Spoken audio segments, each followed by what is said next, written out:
Another beautiful morning here in Hawaii. Just wanted to, first of all, wish my son a happy 16th birthday. It's Angus's birthday today. I know you know him personally or through our marketing when he was a young boy on the Halloween cards, and very grateful. He's a very happy, well-balanced boy, and he's a big 6'4", believe it or not. He's from a very tall family background.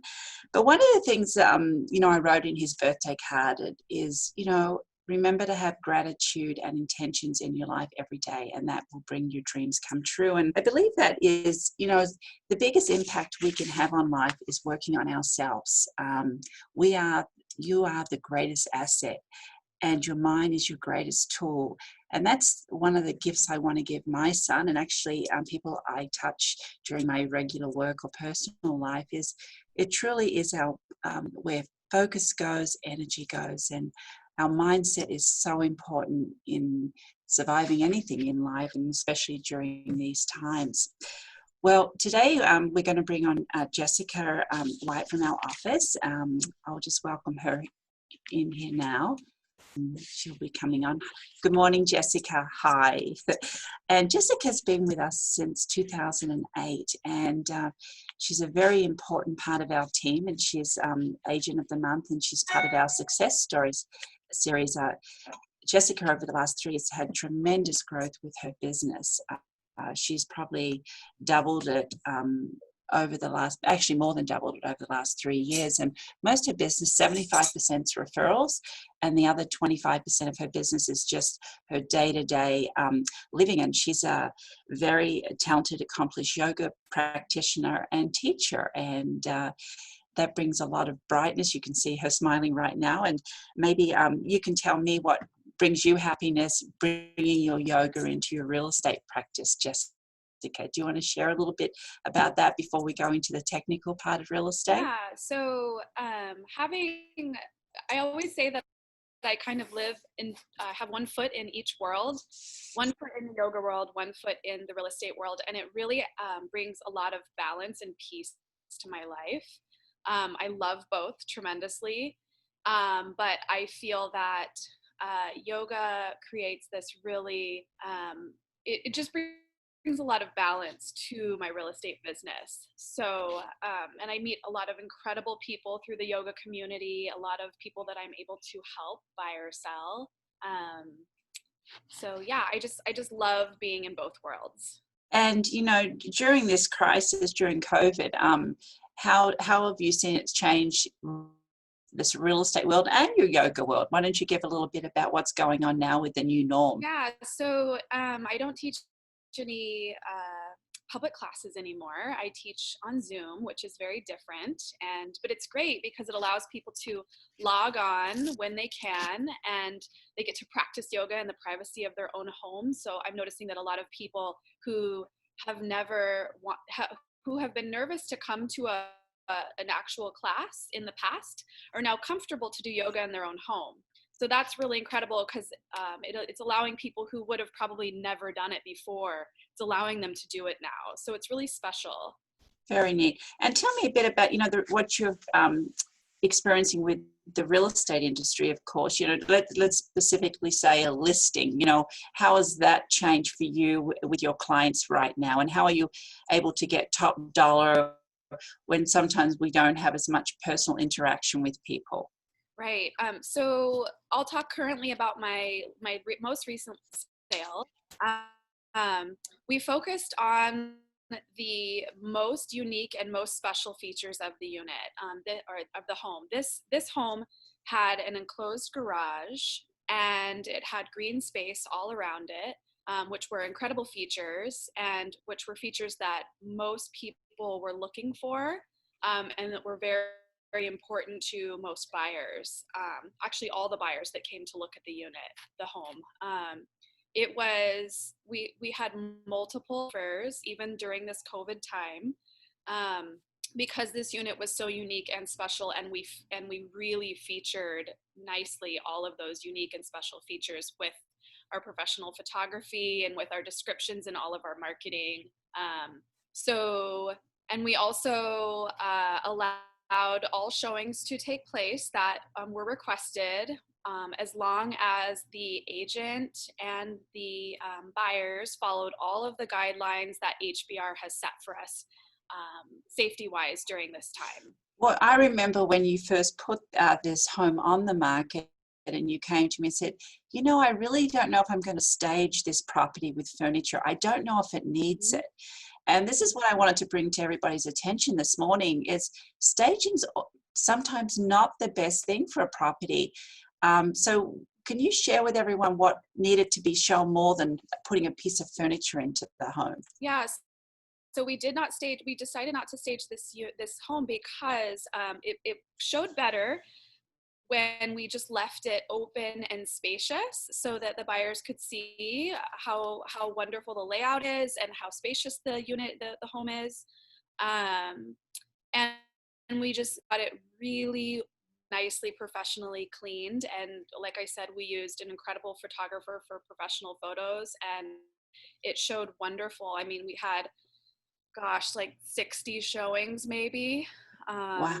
And like I said, multiple offers. And I also had 2 backup offers in place. So many people wanted this home. And maybe you could share with our audience this morning, how do you choose an offer when you have multiple offers? Which one do you normally choose? Sometimes it's not even on price, there's other factors that go into it. Yeah, so we chose based on, we wanted a strong buyer. So we chose, the sellers wanted a higher down payment. Um, They also really liked the letter that came with the offer that we chose. It was a really lovely family that wrote about their family and their children and what they loved about the unit. So the sellers deeply did with that letter that the buyers submitted, and that's ultimately what what made them choose. I mean, price was important as well, but high down payment and that wonderful letter that they wrote for that personal connection. Exactly, and that's what we find with a few properties now with multiple offers. If you can have that personal connection, it helps. And I believe, I don't know if you've experienced, but I've experienced just your reputation in the industry, that if they know you're a really great realtor that gets things done and closed, they will go with your client's offer versus another person's offer. Have you had that situation before when you've represented a buyer? Do you want to share on that a little bit, maybe? Yeah, so I was told in the last couple transactions where I was chosen, my buyers were chosen out of multiple offers, that the agent knew that I can get it done. The agent knew that I always work with lenders that always close and close on time. And then I always write a letter for my buyers, no matter what, no matter if it's a multiple offer situation or if we know we're not competing. I like to include a letter so that the sellers know who my buyers are and they can connect with them personally. Yes, and maybe you want to share too. I know Doug, our broker in charge, of course, he said the most powerful thing of us working together is having just not one mind behind a client, it's having several minds and working as a team and helping each of us out. Why don't you share a little bit of what we do here? Because we'll get emails, during the day. What do you think about this? What do you think I should do? And how that helps you service your client better. Yeah, so that's actually one of the things I love so much about our company is we are a small boutique company and we work as a team. And I know that I can call you or Doug or any of the other colleagues at any time during the day to ask for advice, or you know I need a cleaner, or I need a stager, or what do you think I should do in this situation? Because as I mean, no matter how long you're in the business, you're always going to come to these situations that you've never had before. There's always unique situations every time because people are different every time. The transaction's tricky or not tricky. It's just, yeah, you're always going to have situations that are different. And so it's great to have this tight team that we have where I can always call on you guys and see, ask for advice or guidance. Exactly. And then, what do you think about the market? What's driving the market right now? I know COVID, we've got more cases right now and everyone's getting, definitely a little nervous, but it seems like the market still just is strong. And I didn't have a chance to share with our audience But, you know, as you know, Jessica, we run statistics every week on the market, and price decreases are the lowest they've been. And tells me everything's priced to sell right now. So why don't you comment on the market Yeah, right I now? agree with that. Inventory is also very low, and there actually is there's a lot of motivation and interest right now, and I think that's being driven by the interest rates. Interest rates are floating. They've come even lower in the last couple of days, but they're floating between 2.5 and 3.0 right now. Jumbo's a little higher, but still, it's like insanely low. It's lower than it's ever been ever. So I'm seeing people that can buy right now are very motivated to do so, because that interest rate being so low makes a huge difference in their monthly payment.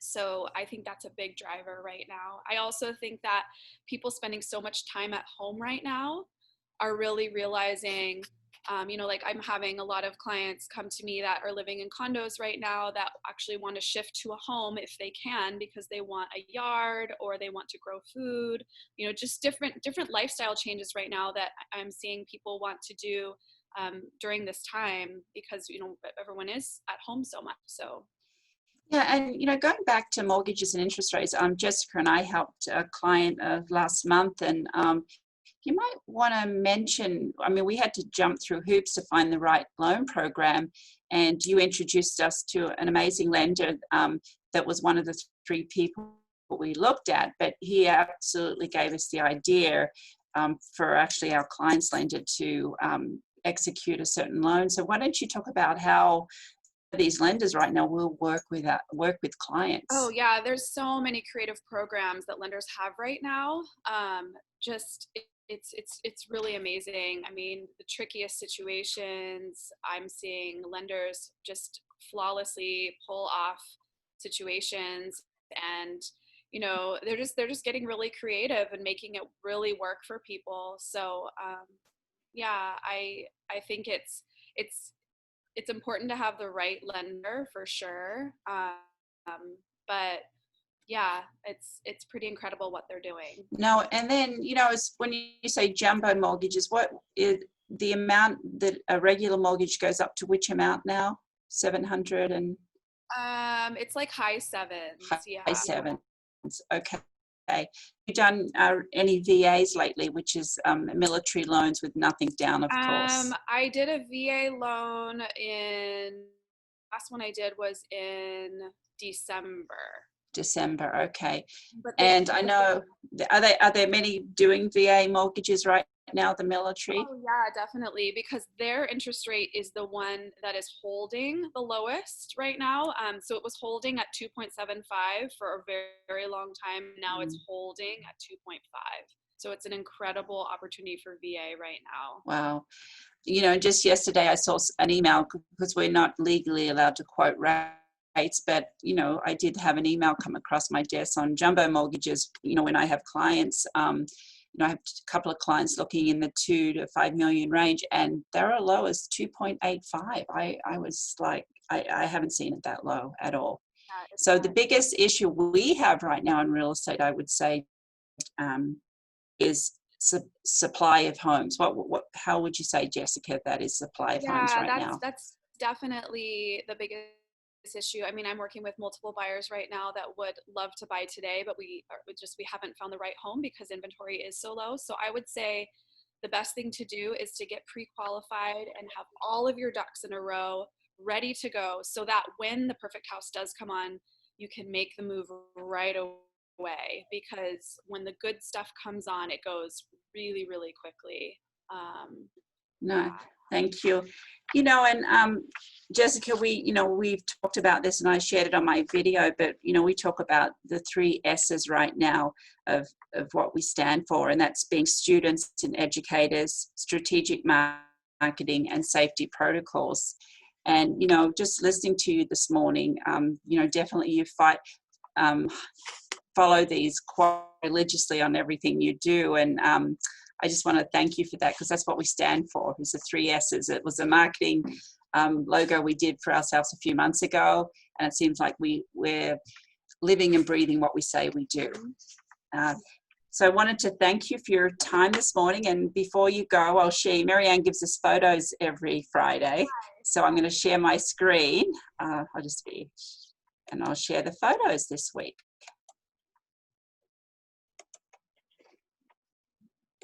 So as we all know, with the Hurricane Doug that we had, the skies were beautiful.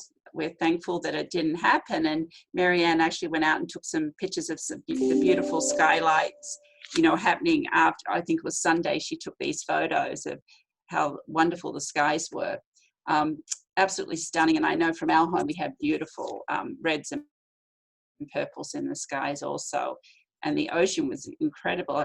Jessica, did you see any views after, we missed the hurricane, thankfully? Yeah, the weather has been it was really incredible right after the hurricane. And yeah, yesterday I actually saw a gorgeous rainbow going through the moon rising.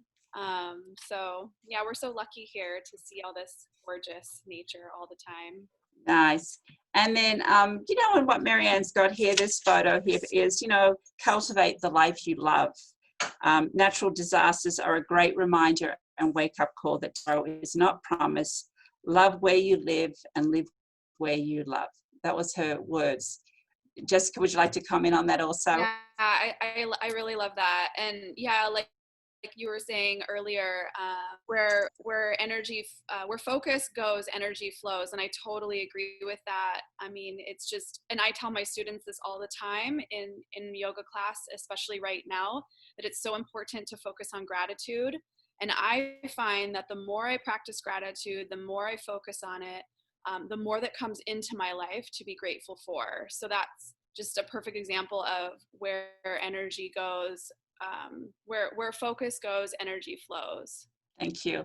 Well, we're going to end this morning. Thanks for your time, and aloha, everyone. Have a wonderful weekend, and have lots of gratitude. Aloha. Bye. Bye.